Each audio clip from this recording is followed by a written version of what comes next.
just like a melody.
Anyway, so the contaminated region turned out to be a ley line effluence deep in the forest. Things are already getting back to normal. I see. Thank you for your hard work.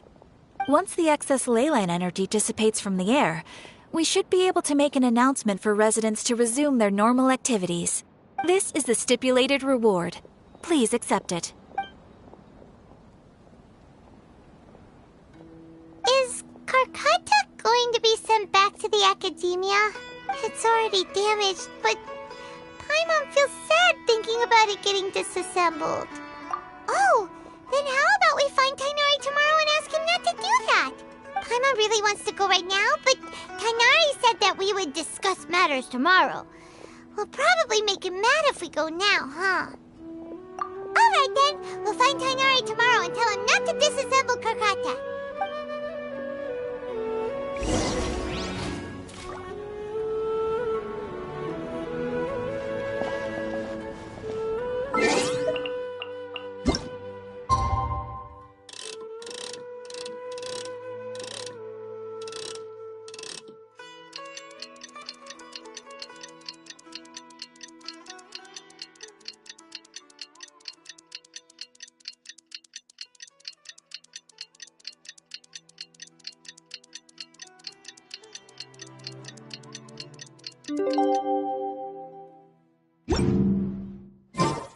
How are you feeling? Sleep well?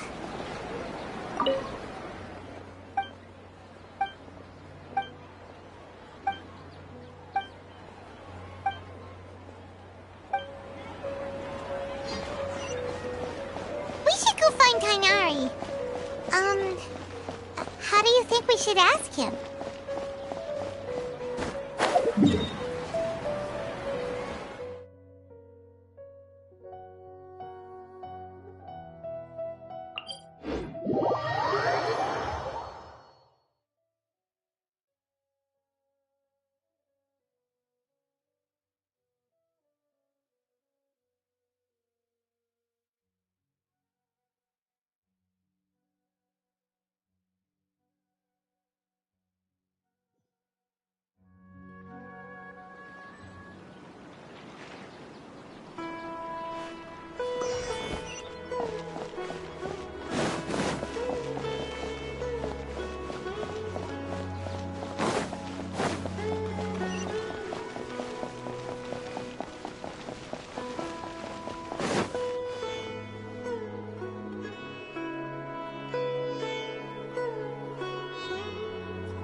Tignari!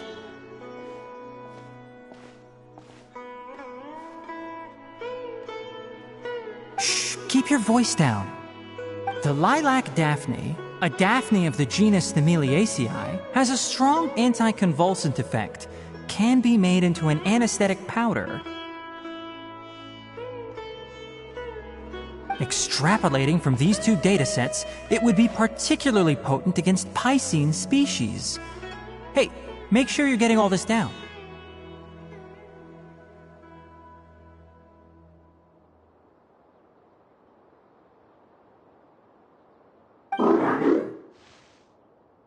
Karkata?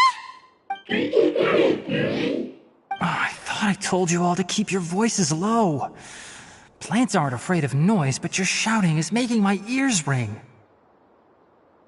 You didn't disassemble Karkata? Why would I do that? But Paimon thought you said, according to the Academia's policies... So that's why you two barged in like barbarians at this hour. Fine, I suppose I wasn't clear enough about this yesterday.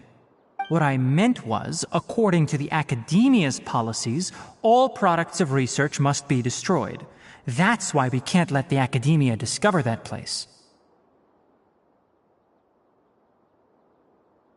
Anyway, the first thing I did was repair Karkata. During my time at the Academia, I took an elective course at the Spontama. Who knew it would prove useful one day?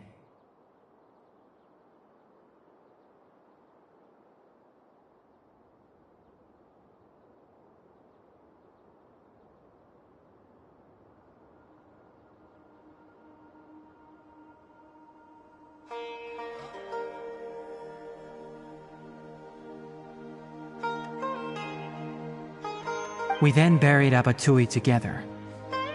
After organizing the research materials, I kept some as a souvenir. Most of it was burned to hide the evidence.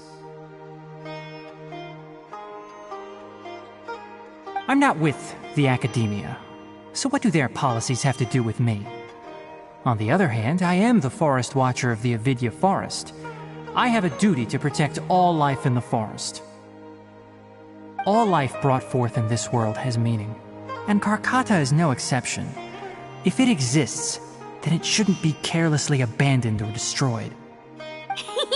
That's great! Wait, you just said life form. You recognize Karkata as a true living being now?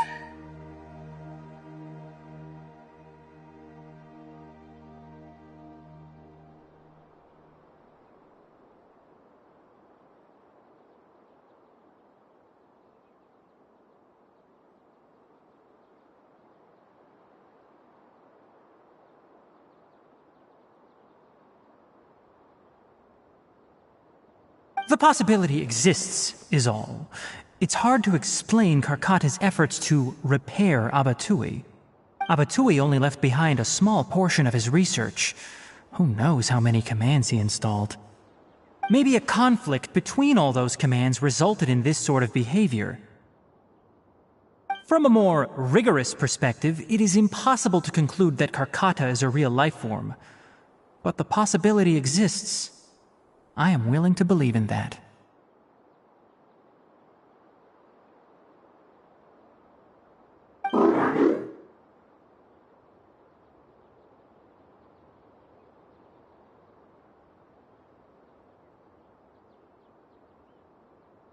By the way, I'm not interested in continuing research on this subject. I'm just letting it hang out here because this place is relatively secluded. But as things stand now, it wouldn't be a bad idea to make it my research assistant. At the very least, it can record my experiments. What do you think?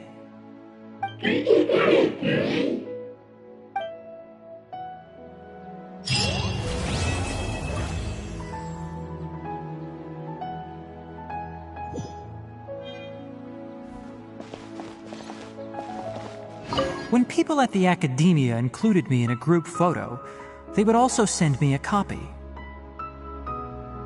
I have zero interest in group photos, but I also wouldn't just throw them away. I stored them all in a box. After coming back yesterday, I looked through them and found one with Abatui. I gave it to Karkata, and it...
Although I've sent myself into exile, I'm still doing essentially the same things as before.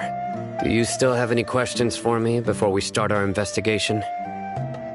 One of my former subordinates told me that this title has its origins in a strange incident. The Academia has long exiled mad scholars to Aru Village. A mysterious phenomenon exists here. When mad scholars first arrive, they are as incoherent and deranged as before. But initially, the people of Aru Village greatly resented having to take in the mad scholars. But a strange incident one night changed that. Aru Village was struck by the strongest earthquake in living memory. Seeing buildings on the verge of collapse all around him, the then chief of the village was preparing to take everyone to safety. Suddenly, he noticed a mad scholar crouching in a corner, caressing the ground with his hands. A soft, green light radiated from him, like a divine glow against the backdrop of night. Despite the powerful tremors that ripped through the ground that night, all the houses remained upright, almost as if they had grown roots reaching deep into the ground. In the end, not a single building collapsed, and no one was hurt. After that, the people of Aru Village treated the mad scholars with greater kindness, and began to refer to them as the village keepers. The soft green light? A mad scholar protecting Aru Village? What do you make of it, Traveler? Paimon thinks so too. Actually, Sino, do you know if any of the mad scholars continued to wear their Akasha terminals at Aru Village? In theory, they would continue wearing them so the Academia could still monitor their activities. With that said, the main Akasha system would no longer have any interaction with them. Oh, no wonder! Everything makes sense then! Add in the fact that they calmed down, it was probably Nahida who calmed them. If you are able to draw a conclusion from this one story alone, then it appears you possess much more information than I do. So, what do you make of the story?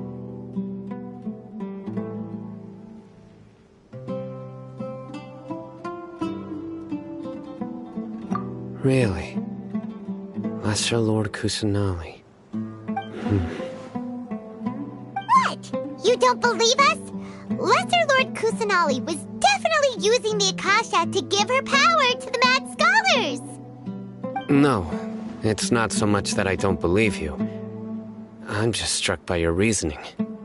Lesser Lord Kusanali, the current Dendro Archon. Is she really active in Sumeru? The Academia has always placed far greater importance on the late Greater Lord Rukkhadevata. They've more or less ignored Lesser Lord Kusanali, and I've never had any reason to doubt their views. In addition, I've never heard any stories about Lesser Lord Kusanali and her deeds. To me, she might as well have been a god that never existed. No way! Nahida definitely exists! She's a... How should Paimon put it? She's a good Archon who's kind and wise, even if she says weird stuff sometimes. I've spent many years interrogating criminals, so I can easily tell when someone is lying.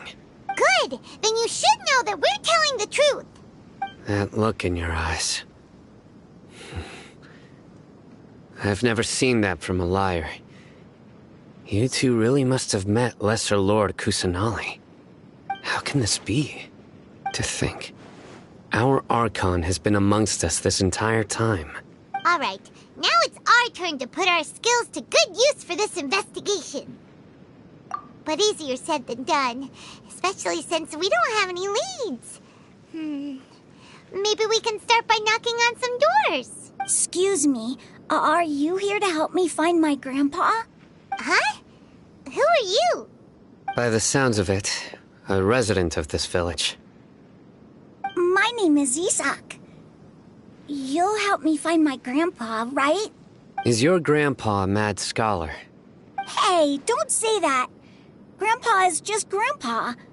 Why do you have to call him that? It's not like he's a bad person or anything. The person you're referring to is not a local. Yet you are. Why do you... Grandpa is just Grandpa. He's my family. I heard everything you said to the village chief. Please, you gotta take me with you. I want to find my grandpa. I swear I'll help. I won't be a nuisance.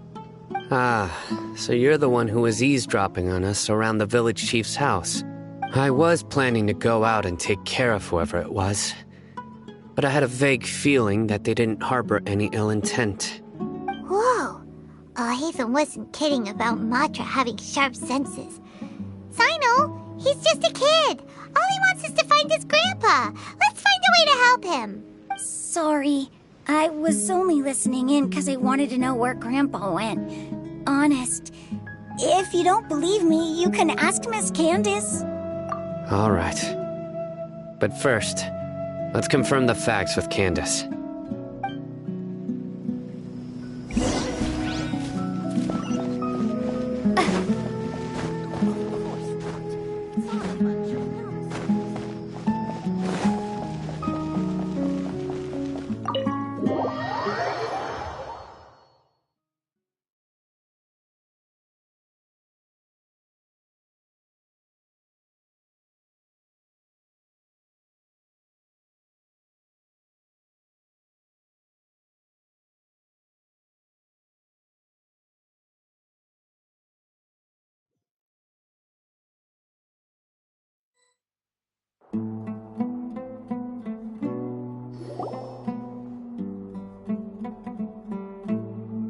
Sino is super vigilant. Is this what all the Matra are like? Ah, you're back already. We just wanted to confirm something with you. Do you know a boy by the name of Isak?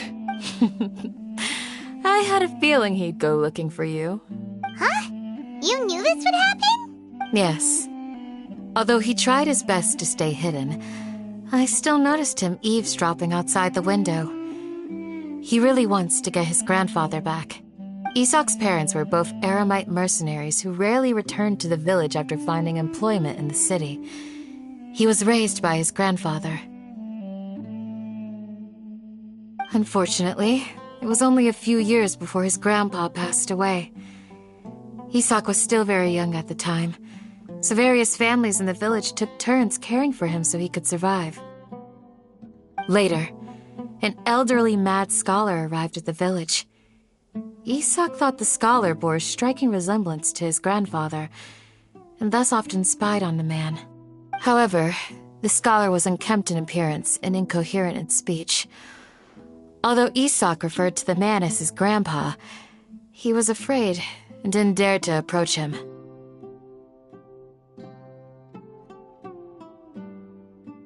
One summer night, the oft mumbling and bumbling grandpa suddenly calmed down and seemed to become more lucid. He even noticed Isak hiding in the distance. So Grandpa walked up to Isak and patted him on the head. He even took Isak to the entrance of the village, where he patiently taught the boy the names of the stars and accompanied Isak until he fell asleep.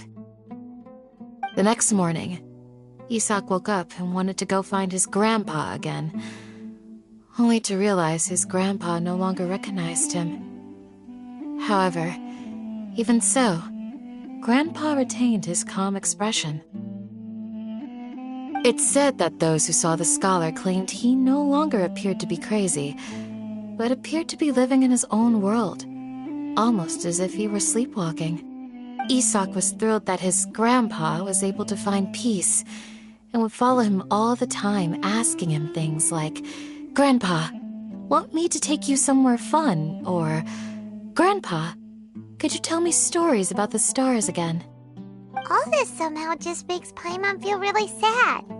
It seems like they both deserve so much better. Perhaps. Nearly everyone who lives in the desert has some form of hardship or regret. But even so, we must still continue on with our lives. It's also my reason for fighting. I must continue to protect this land.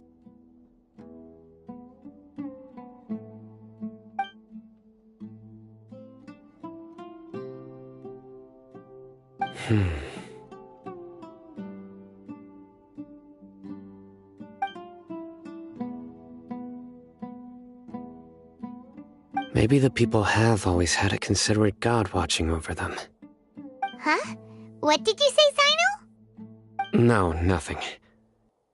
As long as Isak keeps his word and doesn't get in our way, we can take him along. Perhaps you are more compassionate than I gave you credit for. Please accept my thanks on Isak's behalf, Sino.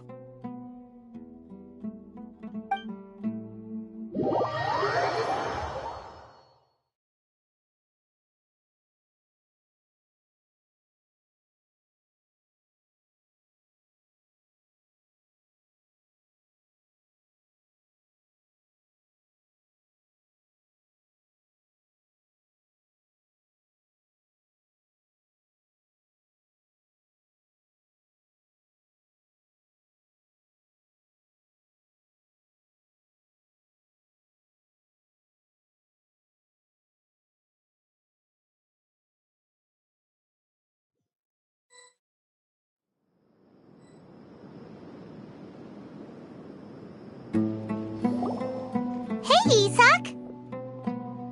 Oh, it's you guys! We've cleared everything up. Let's go find your grandpa. Really? Wow! Thank you so much!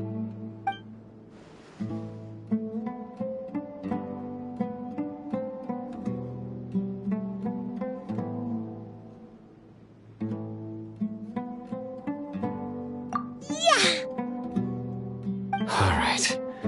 Let's ask the local residents some questions first.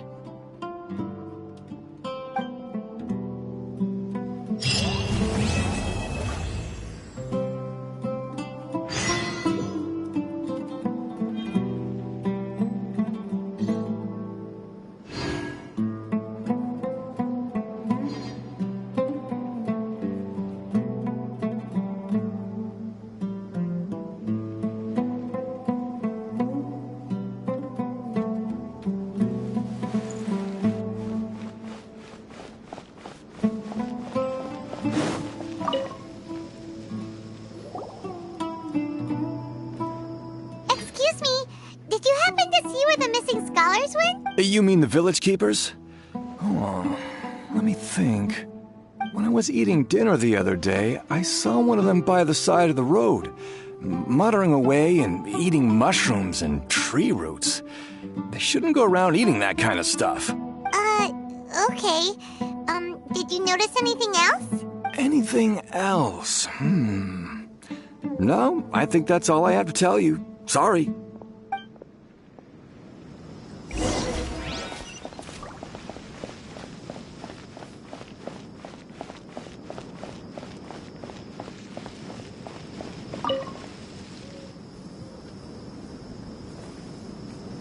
The scholars that have gone missing. Those eyes. Those fierce eyes. You look like a real fighter. Don't change the subject. Right. You were asking about the mad scholars. I think it's been a few days since I last saw them. I usually go to bed pretty early, so I'm not too familiar with what goes on at night. But honestly, I feel quite sympathetic towards them. Even though they act a little strange, they've helped me in the past. If it weren't for them, my house would have collapsed long ago. Do you also think Grandpa and the others are good people? Grandpa? Oh, hello there. It's little Isak. You mean that nice man who looks like your grandpa's long-lost twin, right? He was actually the one who protected my house. I saw it with my own eyes. He happened to be staying near my house that day and was doing something with his hands on the ground. It still feels pretty surreal now that I think back on it. Did someone teach them how to do that? Well, whatever the case, I'll always be thankful to him and whoever taught him to look out for others. I'm pretty... Gotcha! Thank you!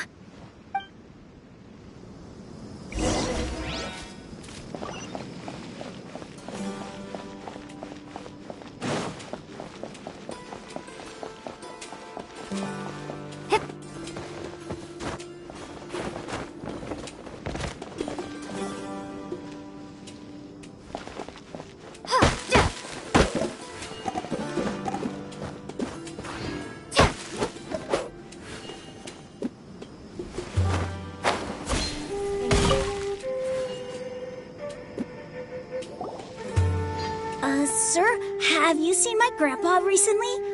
You know, the one who likes to sit and space out near the village entrance.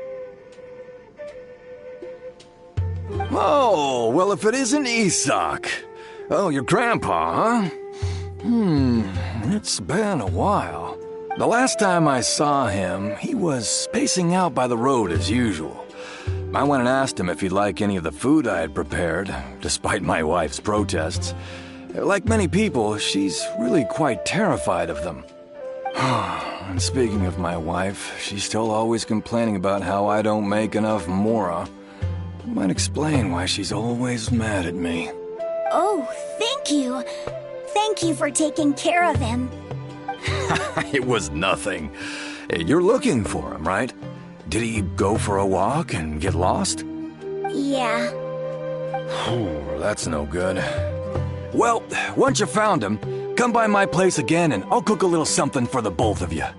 I've known you since you were very young, so as far as I'm concerned, you're family. Please feel free to come by anytime. Wow, what a nice guy! Okay. Thank you, sir. Huh? Don't say anything for now. Isak, stay here. Let's head over there. Stay quiet as you move.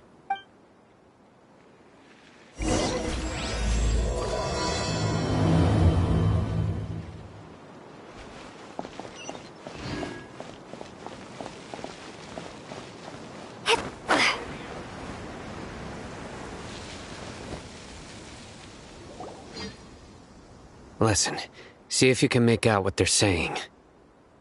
Have you heard? The mighty King Deshret, the sovereign of our faith, will soon return to this world. Yes, of course I have. King Deshret is the one and only true ruler of this land. I've never believed in any other gods. Still, you say he's coming back, but it sure doesn't feel like life's about to change around here anytime soon. What's your proof? Haven't you noticed? The village has been getting more deranged scholars than ever. Delavar was saying that many people also went insane just before the fall of King Deshret's civilization in ancient times. We don't quite know why, but it seems like there's some sort of connection between insanity and King Deshret. Isn't it a sign of King Deshret's power that all the mad scholars have disappeared? If you ask me, they must have been chosen as the final sacrifice for King Deshret's resurrection. Huh. Now that you say it, that does make some sense. Does this mean our lives are finally going to take a turn for the better? Exactly. Those city folks will get what's coming to them. Now, repeat everything you've just said from the very beginning. Huh? Who are you? Where did you come from? My patience is running thin. You heard what I asked.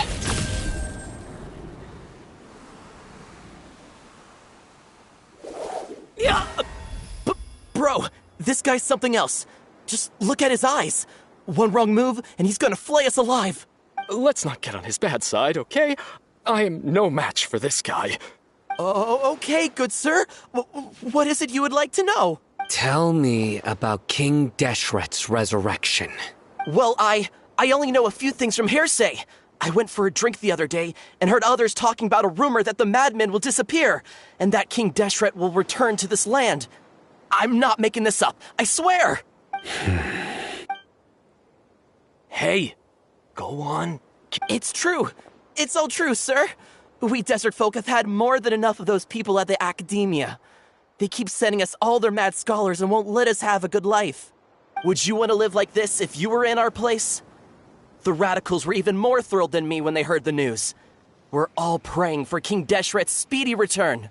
Delavar also said that once King Deshret returns to our side, it's only a matter of time before we conquer the land on the other side of the wall. They're all willing to serve under King Deshret and fight for a share of the glory. Is that so? Seems like he still wants to know more. Keep talking. Got it. At first, I told myself it was just the drink talking, but then all the mad scholars vanished without a trace, just as the rumors said. Please don't beat me up just for mentioning these rumors. If I'm guilty, then everyone else around here is also guilty. The people here really like King Deshret, but dislike the Dendro Archon. Where is this radical person you talked about? I haven't run into him over the past few days, so he probably hasn't been around the village. What about you, man? No, not at all. We wouldn't dare lie to you. He's really not here right now. Sounds like you're not too close with the radicals. No, of course not. All we know are their names. I have many ways to stop you from talking. And many others to stop you from sending warning messages. So you'd best just stay home and hope I don't hear of you trying to contact anybody. Don't do anything until I've gotten to the bottom of this. Try something foolish, and even Candace won't be able to protect you. Yes, got it. We'll do just as you say. That scared Paimon half to death. Sino is pretty terrifying. He didn't try to reassure us at all. It's like he's used to hearing that. Oh, Paimon bets lots of people have told him that before. I heard that. Sorry. It's part of being a Matra. The rumor we heard just now seems like a strong lead. But we need to check a few more places. Very well. Isak! I'm here. Where's your grandpa's house? Well, I can take you there. Just follow me.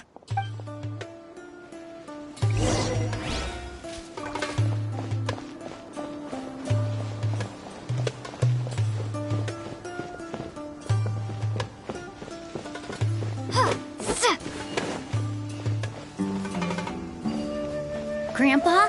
Oh, he likes to be alone. Sometimes he stares at the sky in a daze, and other times he just pokes at the ground with his fingers. Every now and then, He yells out at the top of his lungs, so a lot of people are really scared of him. But he's a good person, really. I know he is. I swear, he's just like my real grandpa.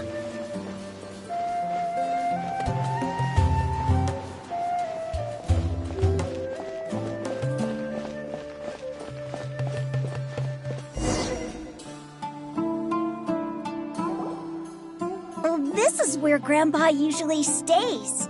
There sure isn't much here. No. Incense?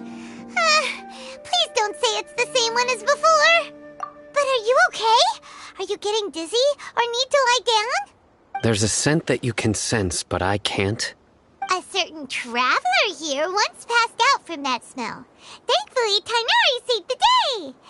And then he gave us a long lecture to explain all about how it worked. So, you know Tignari? Huh? You know him too? Are you two friends? Yes. Now that I concentrate, I can also make out the scent of incense. Wait, surely Tignari didn't lecture you too? No. No need. Did you first encounter this scent at Tignari's house?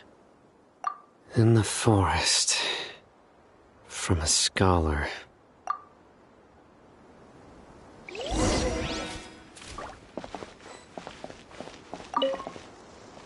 Oh, where did Grandpa go?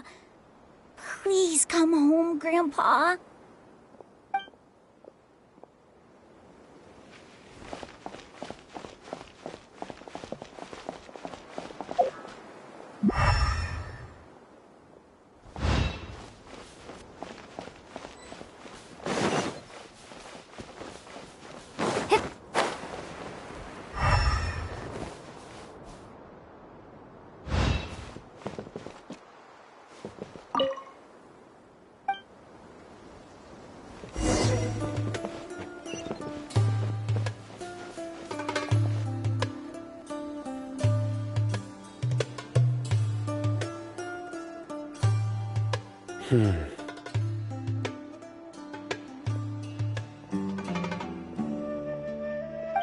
What are you looking for, Sino?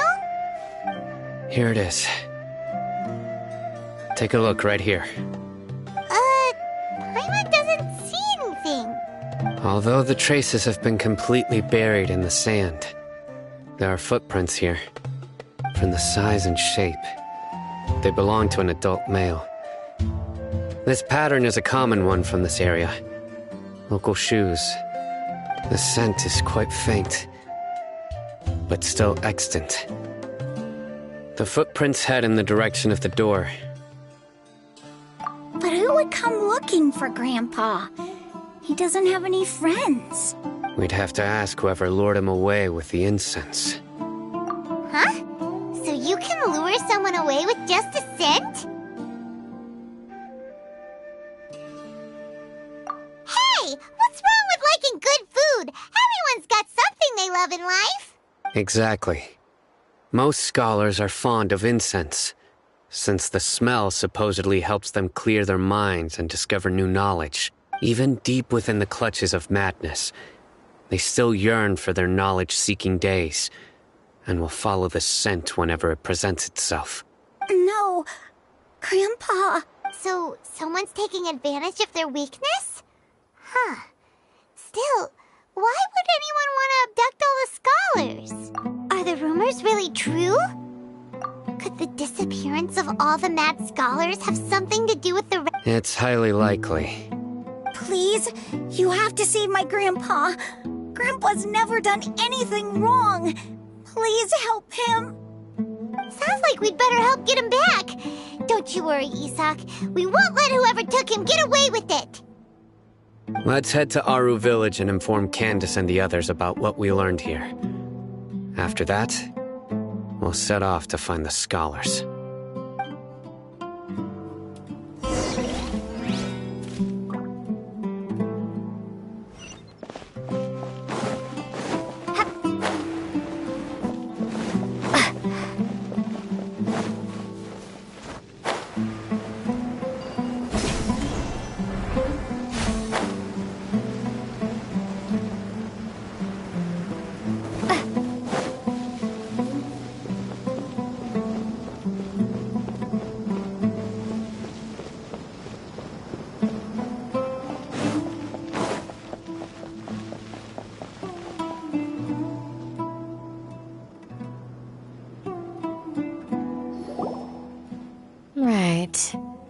darker fabric definitely looks a lot better. We're back, Candace! We've got a lot to tell you. Ah, welcome back. Sounds like everyone's friends already. Oh, Dia's here too! You bet. So, everything goes smoothly? Reasonably.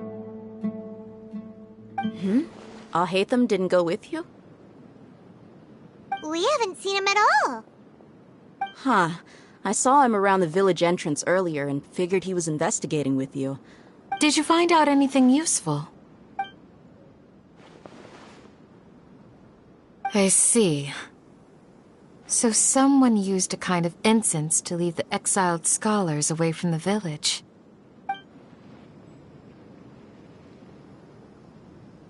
The resurrection of King Deshret? First I've heard of it. Far as I know, the kind of incense you just mentioned is only popular beyond the wall. Scholars are fond of it, but as you can see, there aren't many scholars still studying around these parts. No seller would be able to make a profit here.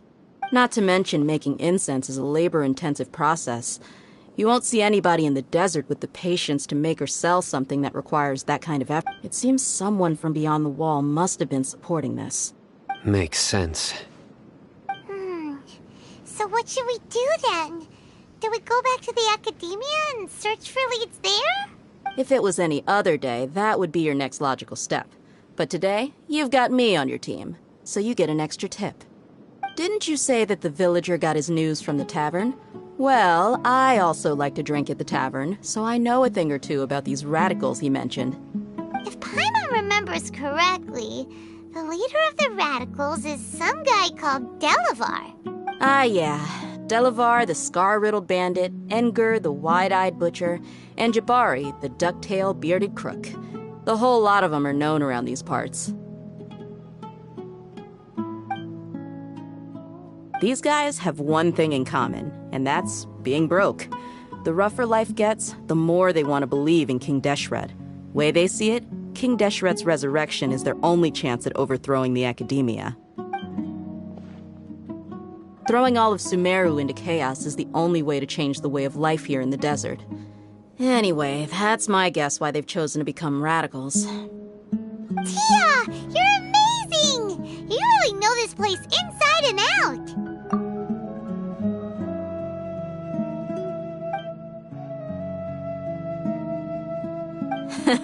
No merc can afford to slack off on gathering intelligence.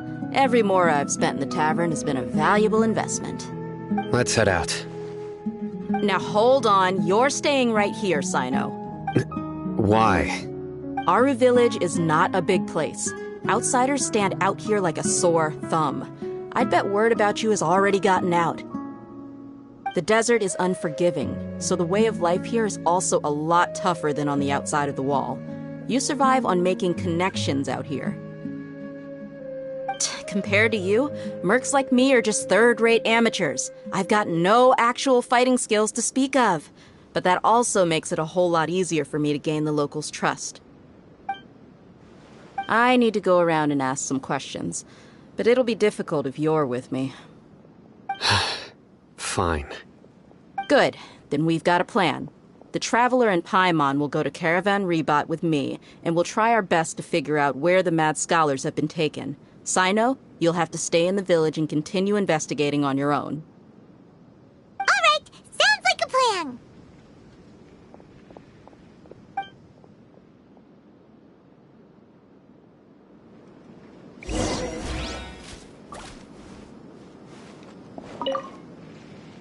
Sino, please don't take offense.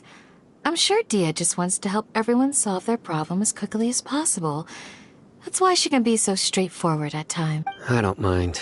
Ah, I see.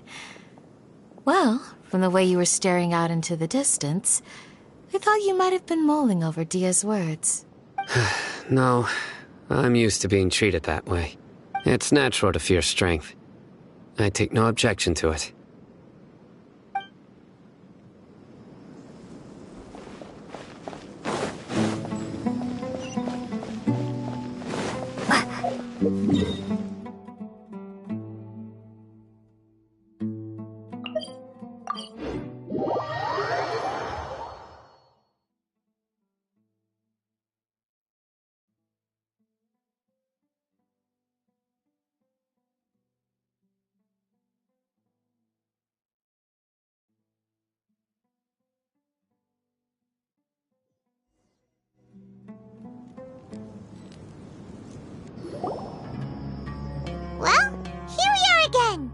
Sounds like you're starting to get familiar with the area. Paimon's amazed every time we see the wall of Samiel. How can a wall this tall even exist? It's so... I know what you mean. I had the same question every time I walked this way when I was a kid. Also, why is this high wall here? And can a wall really block sandstorms? It was only after I grew up that I realized the wall of Samiel isn't just there to keep out the sandstorms. It serves a more important purpose, keeping out people like us. Sumeru is run by wise and mighty sages. To them, us desert dwellers are nothing but tools that can be used and discarded at their whim.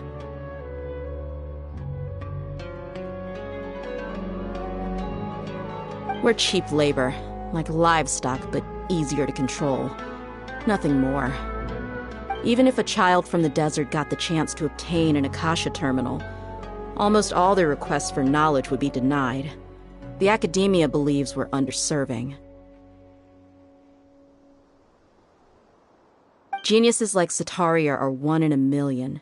The other children never get a single chance to try and rewrite their fate, even though the academia knows very well that we're humans, just as they are. That's terrible. I would tear down this wall with my own hands if I could.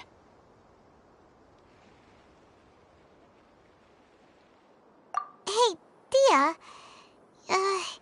You're not thinking about doing anything scary, are you? No, not at all. This place just gets me thinking, that's all. Besides, we're here to procure information, aren't we? Yep, we gotta catch those... Shh. Caravan Rebot is crawling with people, so be careful what you say. We don't want anyone to find out what we're here for. Our mission started the moment we arrived here. Let's go check out the tavern. Maybe we'll find someone I know.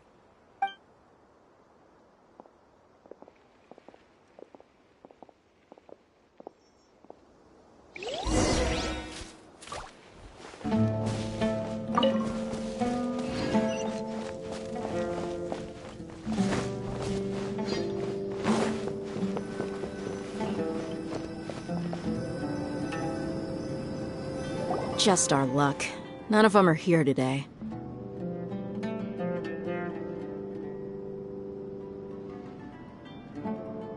You mean, you don't see anyone you know? Dia, is that you? What a coincidence. You here for a drink too? Zaki. Finally, a friendly face. Oh, and who do you have with you here? Guests from another land? Hello! I'm Zaki. Dia's, how would you put it? Drinking buddy? We've had drinks together a few times. You could say we go back a ways. Anyway, as far as my friends here, they aren't too shabby, are they? You rarely see any Outlanders so friendly and respectful nowadays. Absolutely. Much better than those people on the other side of the wall. So, Dia, are you looking for someone? Yeah. Have you seen Enger, Delavar, or Jabari recently? Of course I have. Matter of fact, we were all here drinking together just a few days ago. I've got a spice trading deal from another nation. I thought maybe Delavar and his friends might be interested. Know where I could find him? Ah, how thoughtful of you. Then I assume you also know that Delavar's been having a hard time making ends meet these days, so you came here to help him out? Hey, keep it down. Let's just say I prefer to keep this deal a secret. Y'all at Caravan Rebot are like family. If there's more to be made, why not do it together? Besides, Delavar and his friends have muscle. They'd be a good fit for escorting the goods.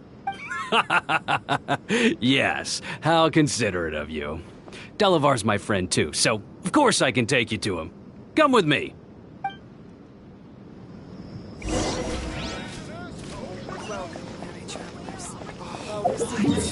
So he's not at the hotel today?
Are we there yet?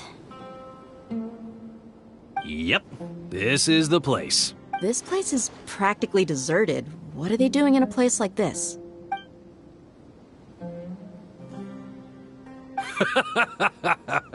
Why don't you take a guess? Go on, a wild stab in the dark. You're like lambs to the slaughter.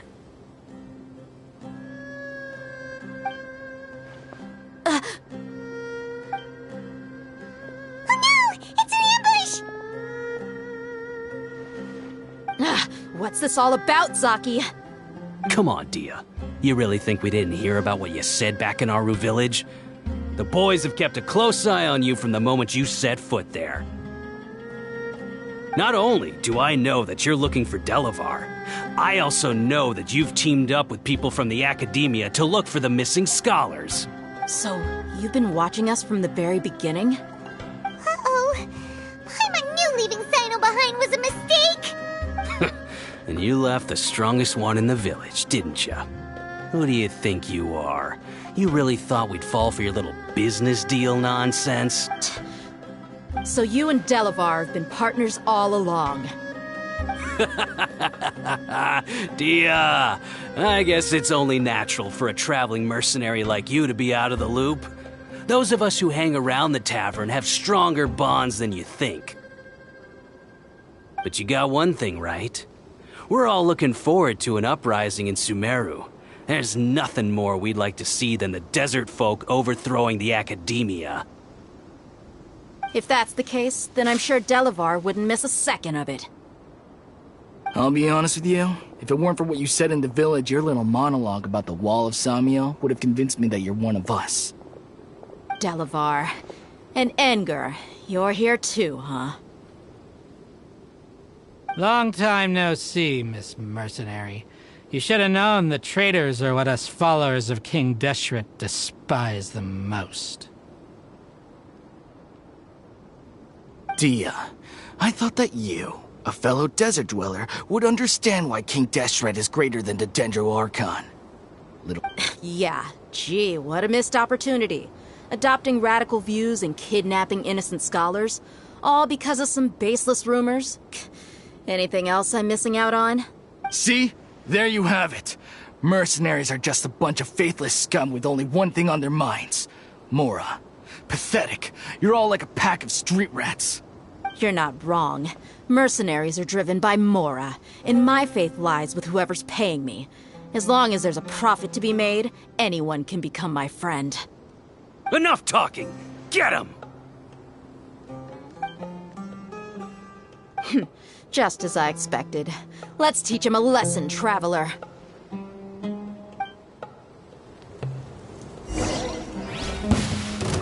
Following order. Ha! Let's dance.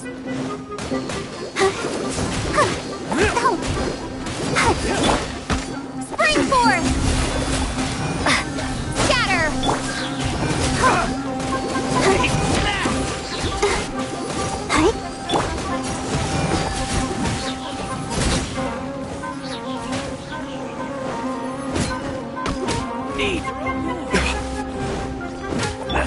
Propagate!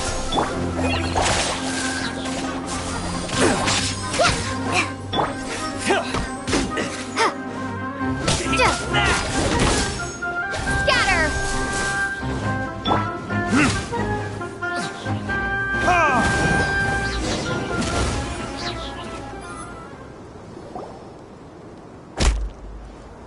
Impossible! How could you?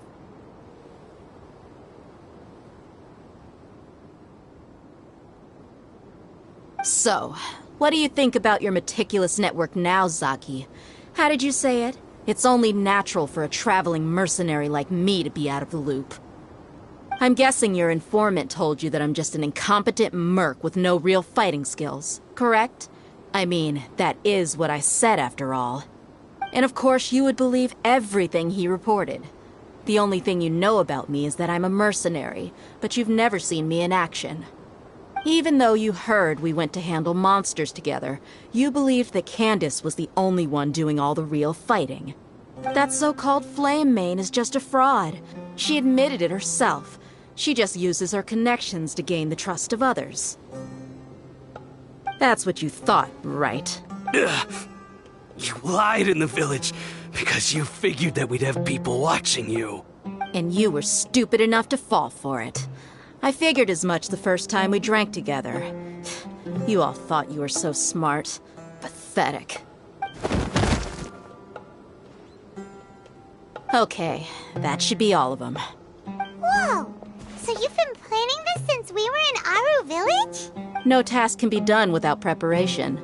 I just happened to notice a couple suspicious-looking people while you were out investigating. Oh, but instead of catching them right away, you let them report back! Those two who were snooping around were just a couple small fries.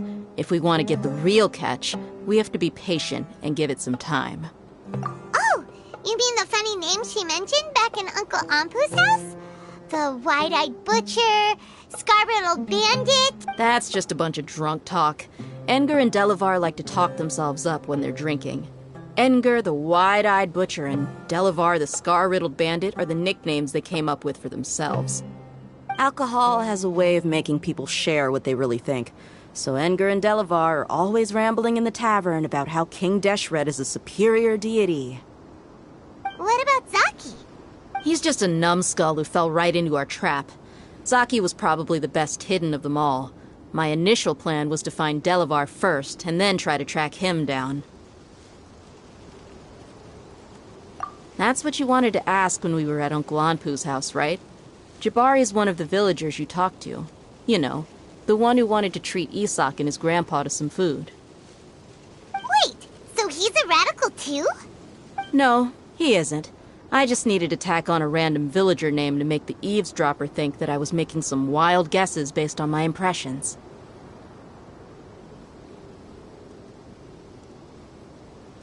Wow! What a genius idea! Well, that's an expert mercenary for ya. Ah, you're too kind. It was straight from the usual playbook, if I'm honest.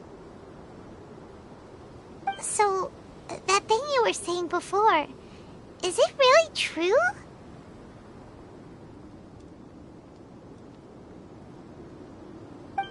About what?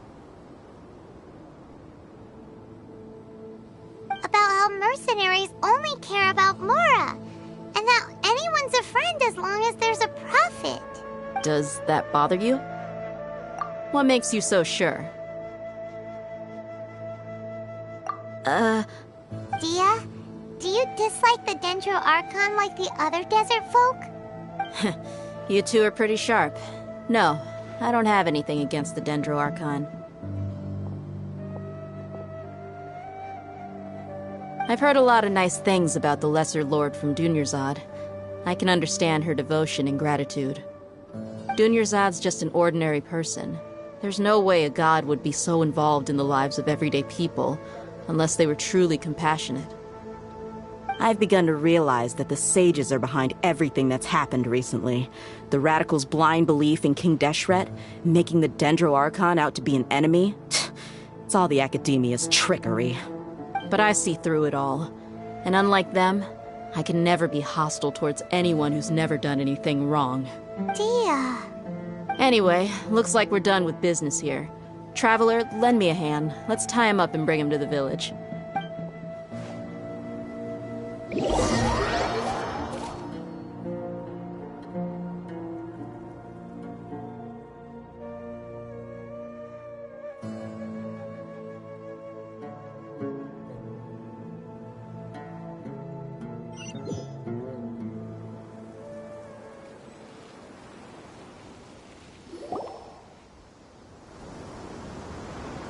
This should be all of them.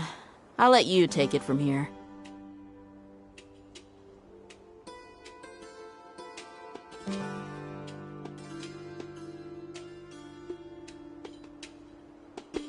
All right. I'll be in touch. Until then, please stand by. Candace, do you need any help? Candace will be okay on her own. I trust her, so you can too. She's been guarding Aru Village for quite some time now. If anyone is qualified to question the offenders, it's her. While I'm questioning them, why don't you pass some time by exploring the area? I'll meet you back here tomorrow morning, Traveler. As for these idiots, let's just hope they live to see another day.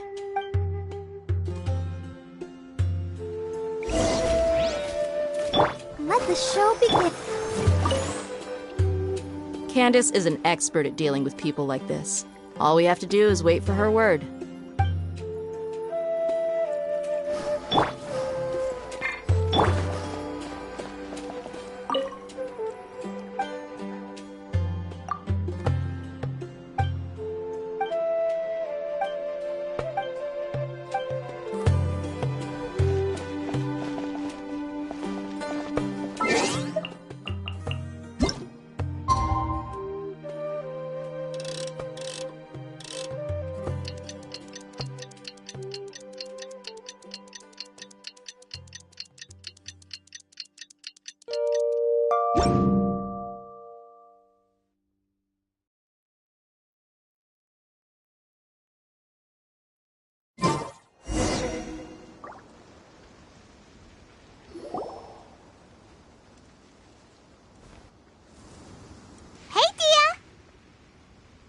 Right on time.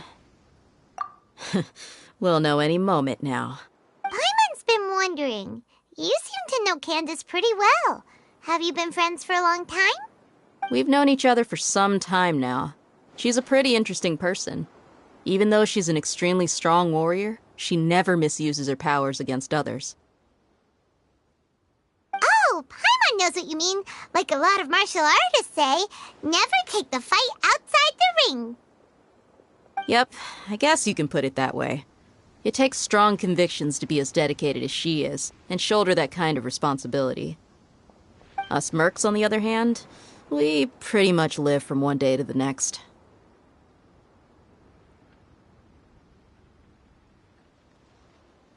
Well, Paimon thinks you're great, too.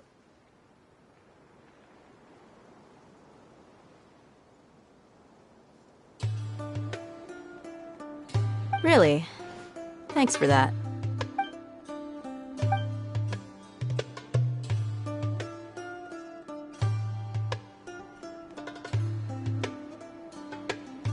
Oh, Sino's here, and he's pretty early, too. Yes. I was here yesterday to help out a little. To help out? By doing what? Sharing some interrogation techniques. Oh! You mean you taught Candace some more persuasive methods? Right. Come on in, everyone. Come on, let's go inside.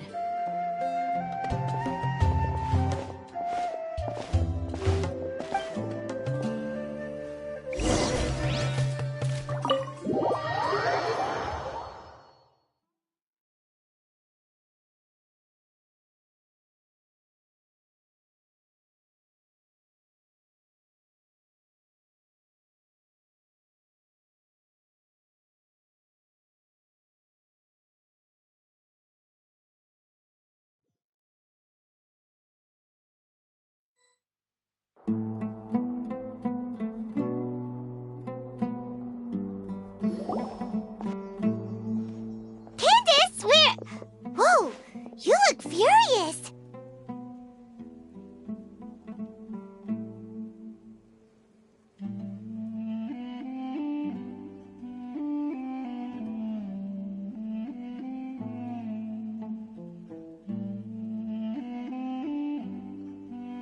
Do I?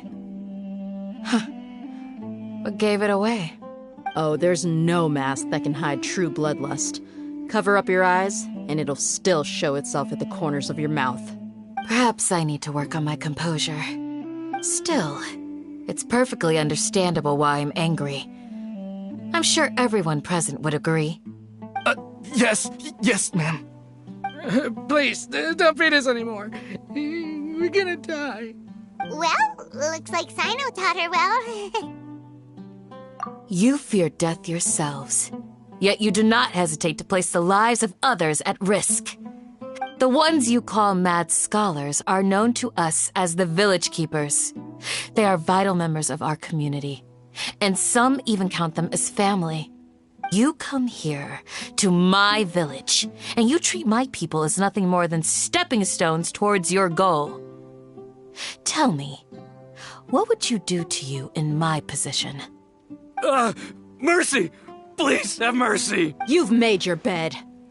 We may both be desert dwellers, but there's one thing that I understand better than you. The resurrection of King Deshret will only result in war. And war serves no one. The people of Aru Village care little about which god is in power. Life may be tough and tiring, but we wish to preserve our way of life. A war would only cause us to lose all that we have. And that is not a responsibility that you can afford to shoulder. We understand. We're sorry. I'll tell you everything I know. Please, just let us go. I'm listening.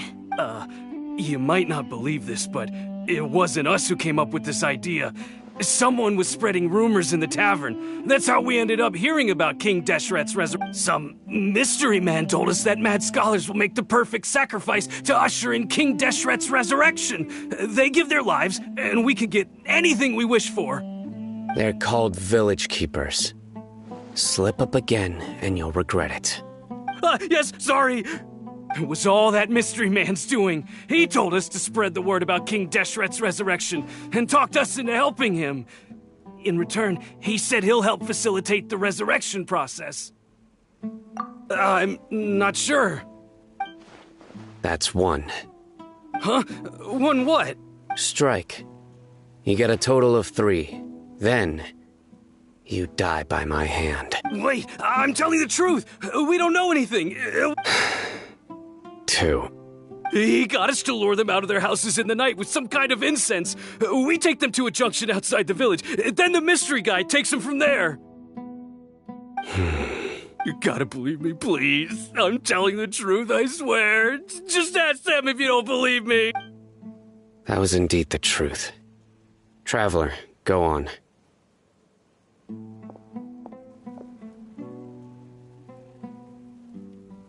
You have to believe me. If I knew that, I would have told you his name right away. I'm not risking another beating to keep his secrets. No way. That guy, he wears a cloak, and he's always careful to cover his face. He calls himself King Deshret's envoy. I believe I may know what's going on.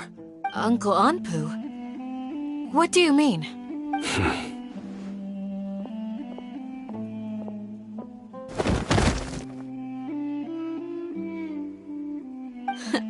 Smooth. Okay, speak. If my suspicions are correct, this mystery man they speak of could be from the Academia. Some time ago, people from the Academia attempted to take the Village Keepers away.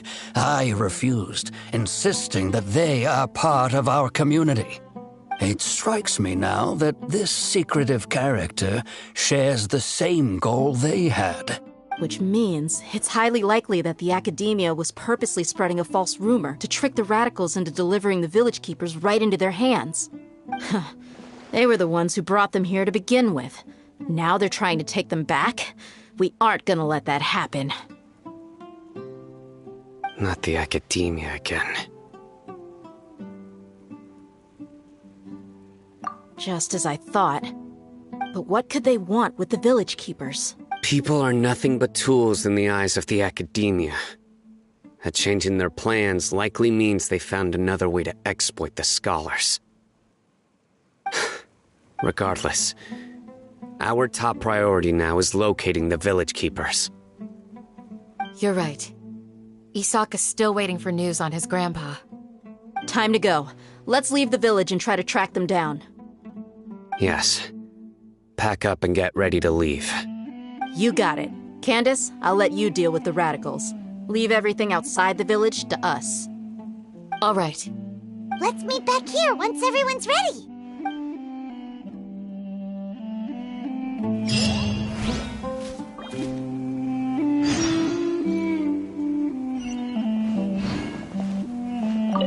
What scheme is the Academia brewing now?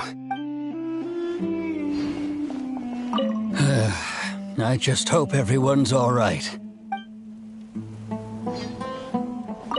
You look worried. Thinking about the village keepers? Yes. I'd look for them myself if I could. As members of our village, each one of them is very important to me. You have a strong sense of belonging here. I guess I'm the opposite. Mercs are stray dogs, wherever they go.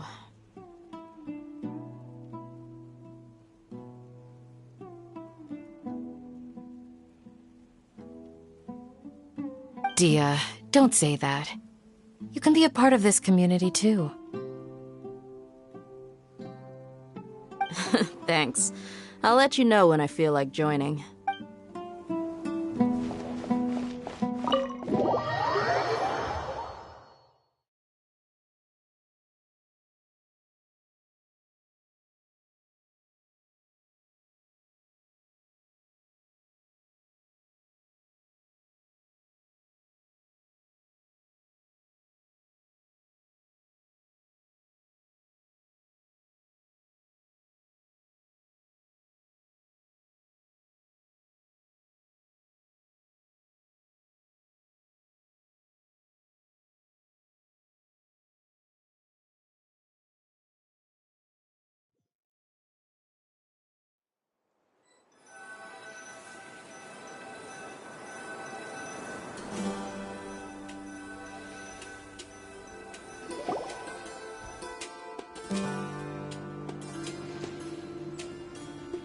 Let's get some food in us and then we'll... Whoa! Where did you come from? Well, as you can see, I am merely sitting here and reviewing what we have deduced thus far. You were gone for ages! And now you're suddenly sitting here musing to yourself? Where have you been anyway? Hey, what's with the silence? You never think things through before asking questions. I'm giving you some time to make up for that. Paimon's so mad! Paimon's gonna give you an ugly nickname! Never mind! Paimon's got nothing. There's just nothing super obvious to pick with this guy. It makes it so hard. Well, you've heard nothing to suggest I left this whole time. So clearly, I stayed in the village to investigate. Anyway, you plan to leave Aru village and keep searching for the truth of this matter, yes? Yep. We're not gonna find out anything more by staying here, so we thought that we might as well take the search elsewhere. Enough with the silent treatment! No. I'm just surprised that you decided to team up with him. Al-Haytham, you haven't helped us out at all ever since we arrived at Aru village. Bold of you to question our choices. Yeah, you're all talk! While you were investigating, I had my own work to do, which I've now finished. Really? Paimon doesn't believe you. To be honest, we aren't really a team, so I have no obligation to inform you of my whereabouts. Not to mention that going separate ways allowed me to find some important information that you all had missed. Huh? Right here in the village? Correct. What did you learn? I'm going to take you to someone. But before that, you need to understand where she's coming from. What does that mean? How do you think the residents of Aru village feel about what we're doing? In other words, do you truly believe every single word the villagers tell us? You mean some of them lied to us? Hiding the truth does not necessarily equate to lying. Again, these people have their reasons. Remember what Candace said? Most people in Aru village don't necessarily care which deity is in charge of Sumeru. That's because whether King Deshret or the Dendro Archon has power is of little significance to them. By contrast, the perils of their daily lives are ever-present concerns. They won't simply share everything they know with you without good reason. That's why you believed there was no further information to be found in this village. Glad you're following along. Among those you have talked to, there's someone who was consciously keeping you out of the loop. In fact, she's been observing your every move since you arrived. The reason being, to someone who only wants to live their life in peace, any external factors introduce unpredictability into the equation.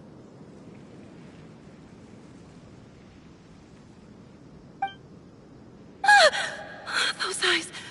Those fierce eyes. You look like a real fighter.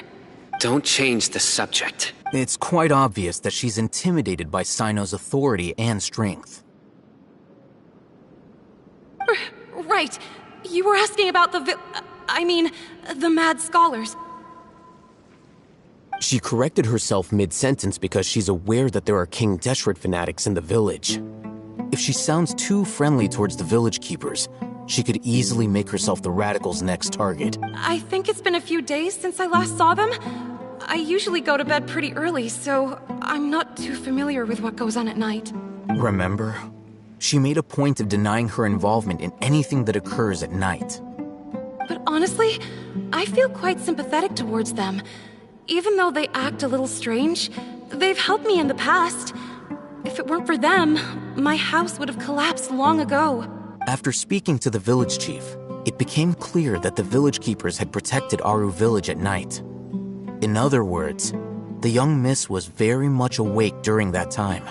Then why would she lie?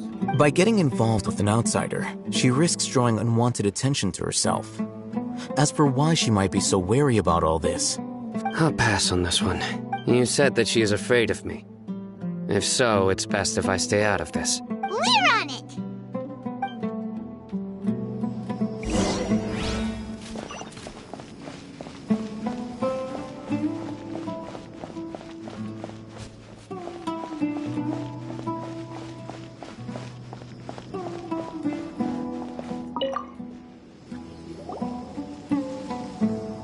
Miss Shawnee, as we discussed earlier, I've brought someone with me.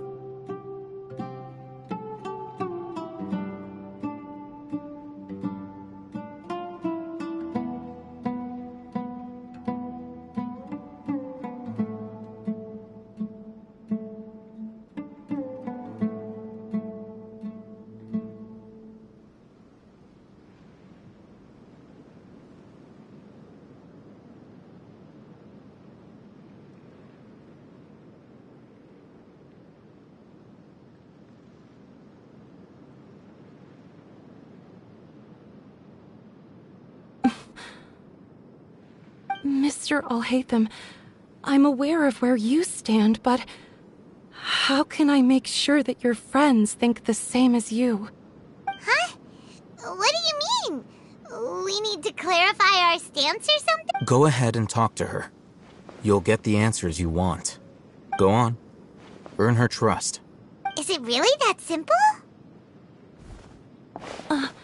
May I call you Traveler? Hi, Traveler. I want to ask you something. Do you think the resurrection of King Deshret can truly change Sumeru for the better? Why's that? That's very similar to what Miss Candace says. I know you two are friends. That's why I'm willing to talk to you, even though I do have some reservations.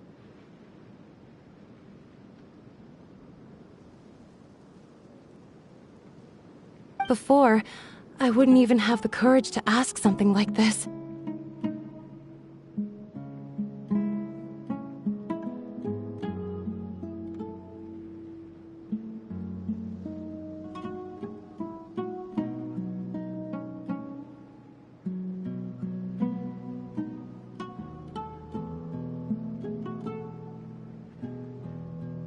Traveler, do you believe our lives will get better?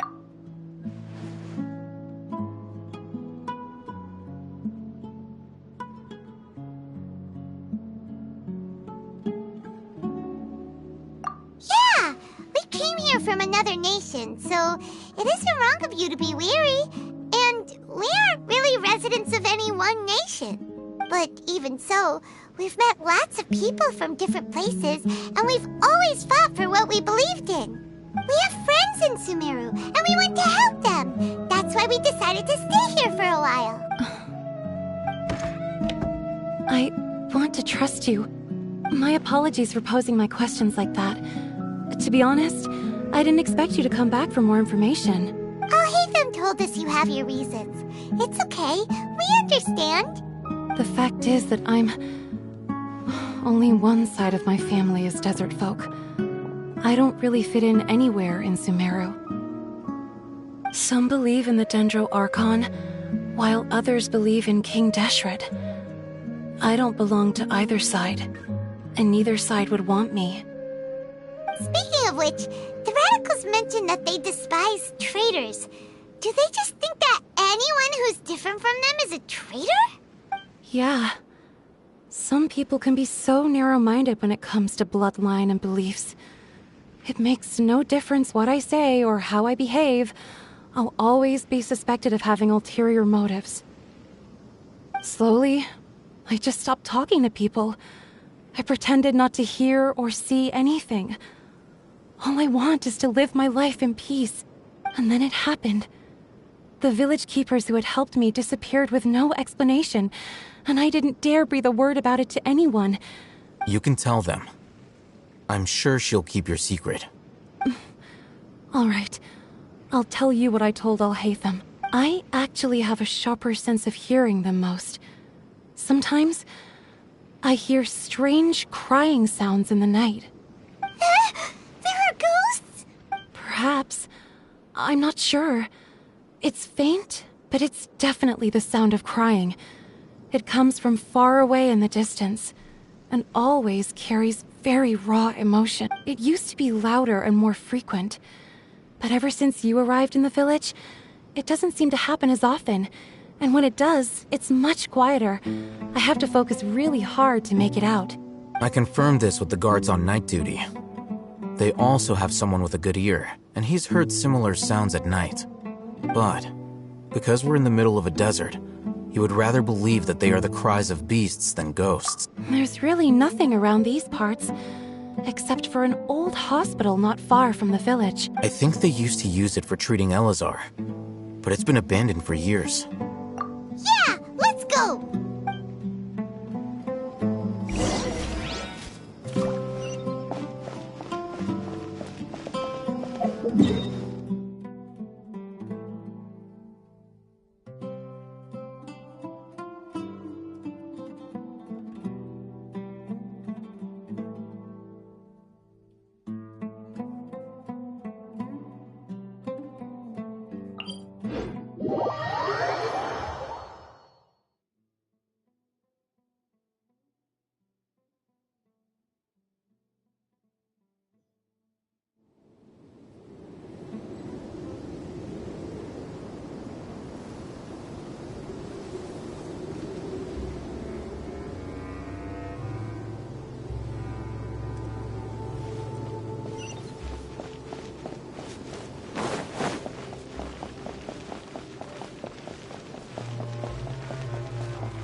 Shape, and there's sand everywhere.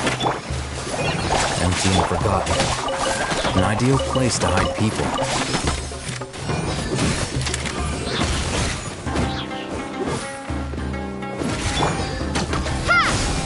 I'll be back. I'll be back.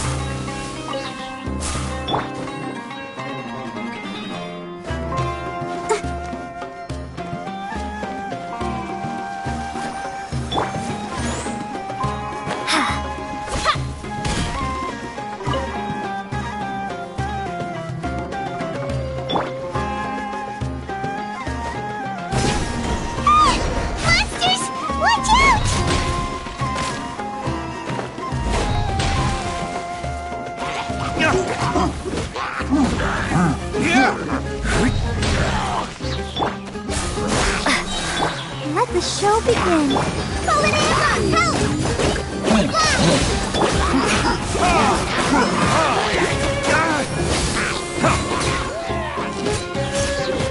Help!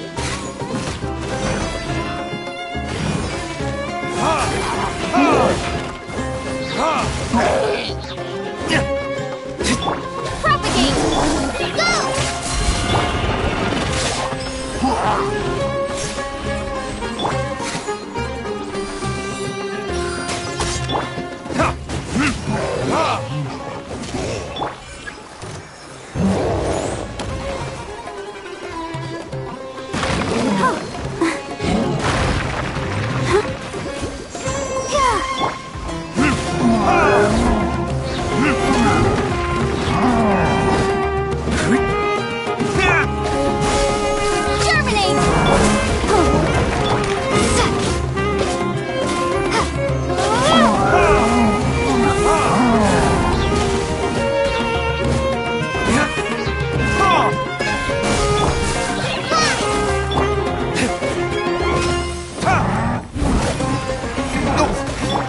Protect us.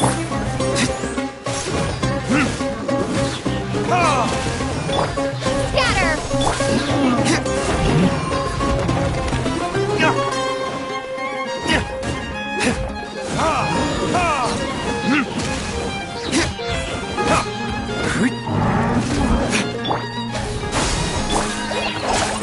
Let this on the side!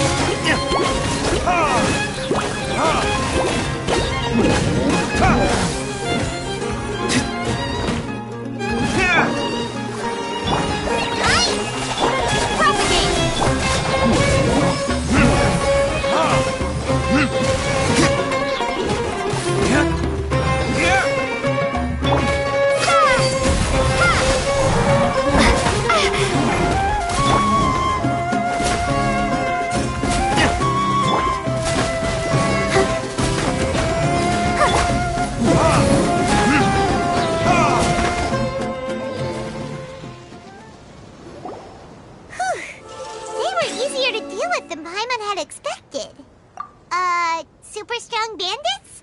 Or monsters taller than buildings dropping out of the sky? Or, something like that. He looks super serious. We gotta stay on our A-game too. This is the one.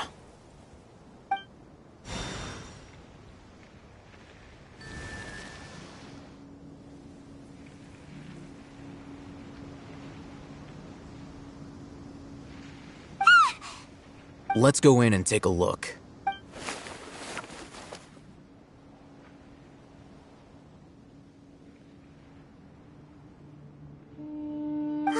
Hey, we haven't found Squat. Are you sure we aren't wasting our time here? Patience. Shawnee says she only hears the crying at night. We have time to burn. Until then, I'm taking a break. And just like that, he sits down. Wait, he even brought a book to read? What are you reading? Let Paimon see! Okay, sure.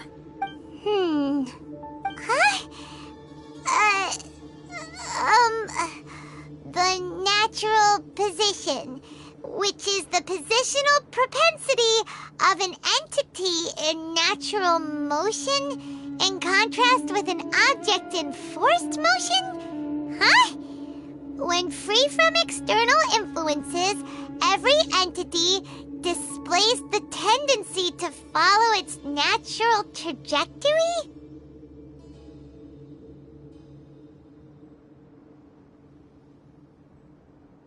So, you got that? Oh, Paimon gives up! You keep reading your book, see ya!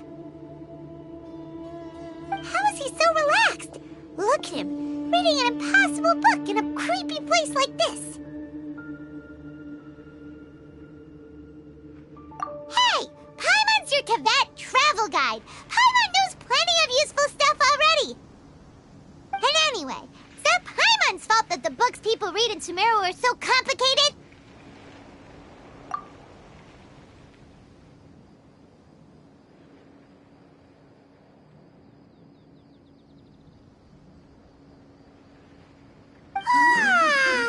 Paimon's getting so sleepy.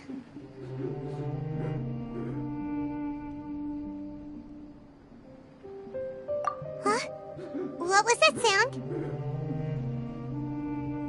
There it is.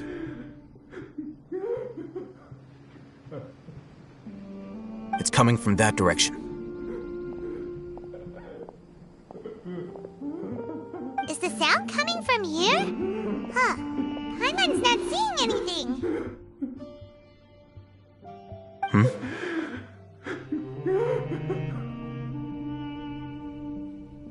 It's from below. But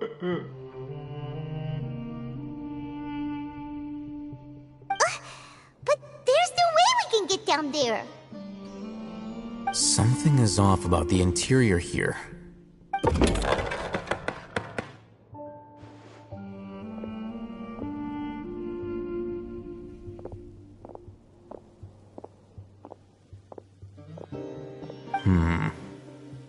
As I thought, there's a hidden structure.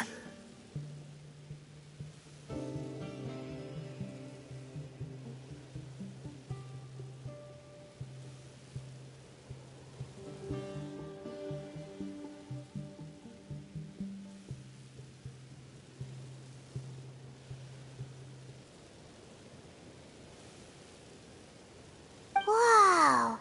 It's like they tucked another hospital into this one. Oh, it looks like there are other mechanisms around here. Let's keep exploring.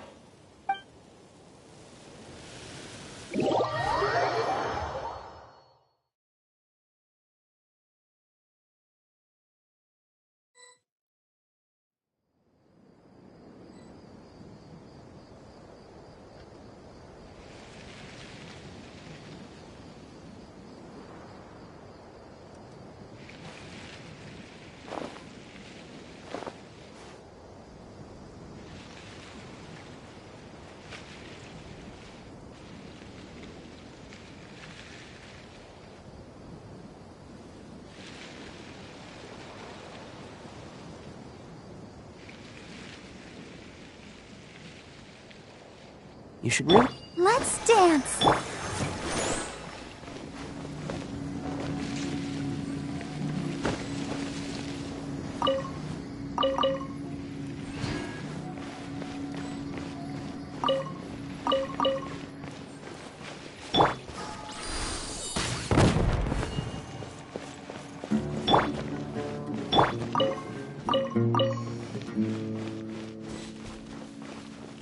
I'll protect us.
Let's dance.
everything.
Protect us.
Let's approach him slowly without a...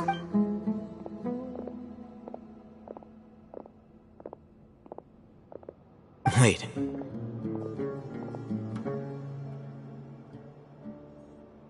You're...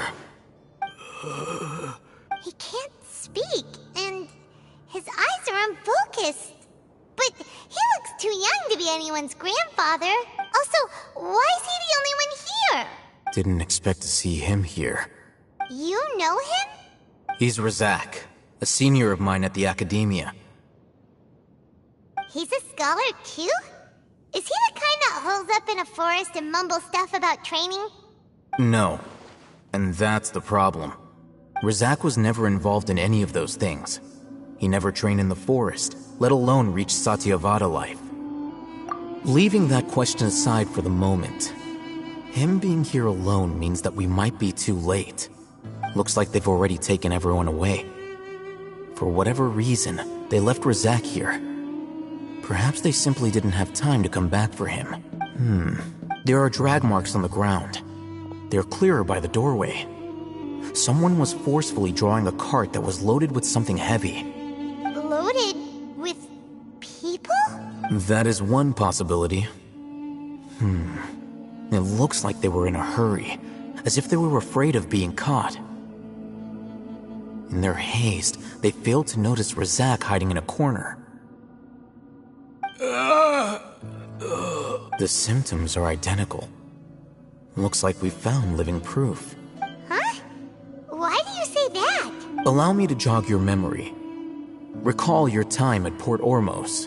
Don't you think his symptoms look familiar?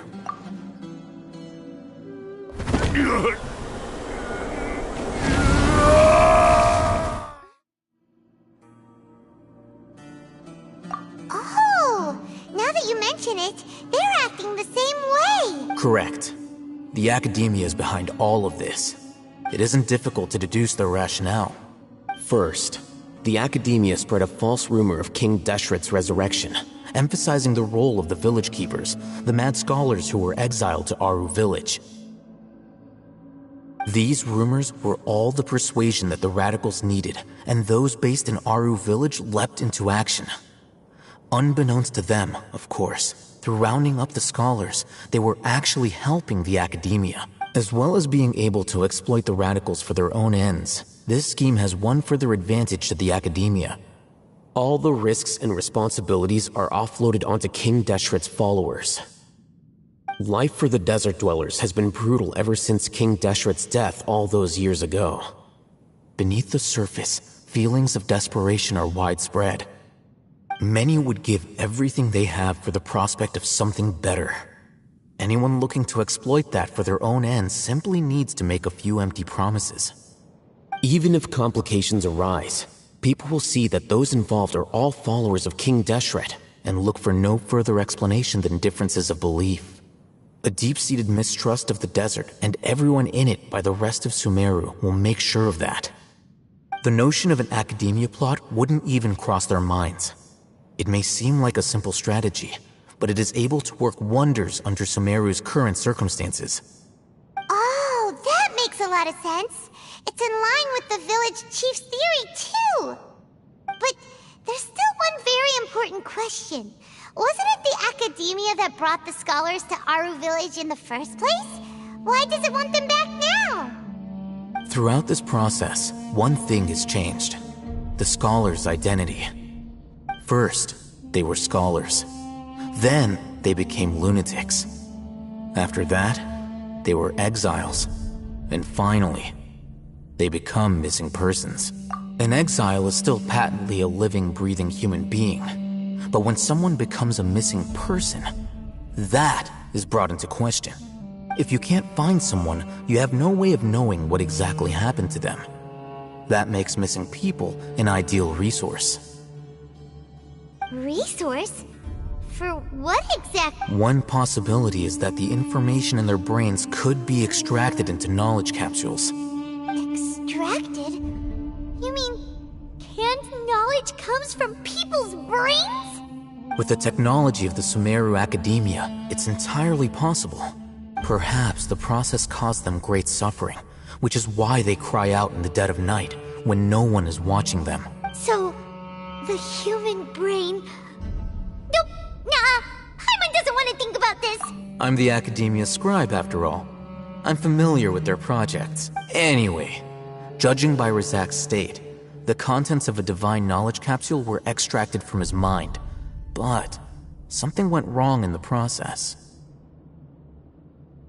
Or perhaps his curiosity got the better of him, and he... Paimon's a little confused. Can they just use anyone's brain?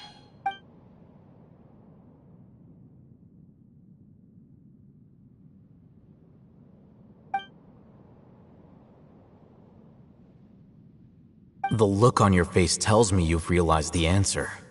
That's right.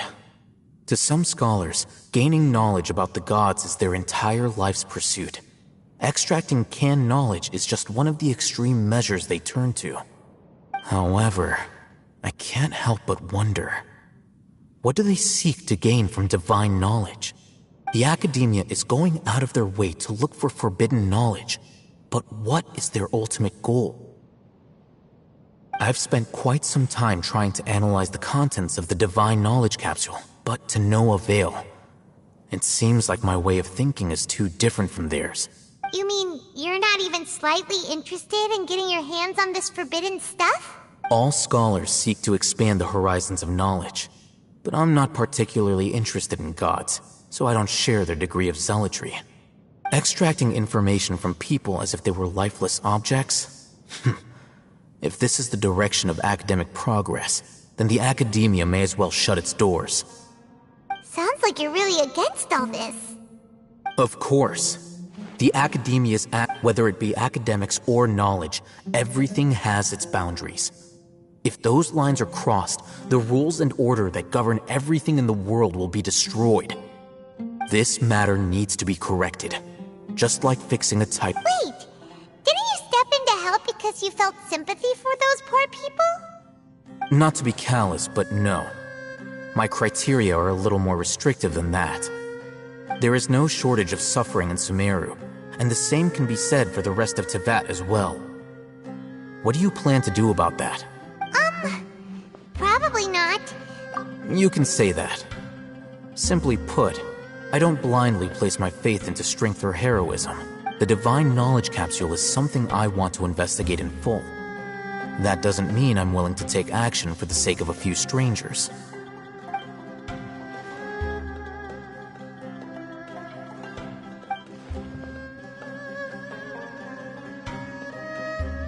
Paimon's been wanting to say this for a while. There are a lot of bad guys in the academia, but you're not one of them. You're their weirdo. You're probably right. Though I must say, I quite enjoy this feeling of being the odd one out. Uniqueness is also an asset, is it not? Wow, that's a great way to think about it. Paimon's really impressed. If only Miss Shani had a similar mindset, her life would definitely be a lot easier. I'm just a more likable person than her in general. There's nothing more to it than that.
He won't last long if we leave him here.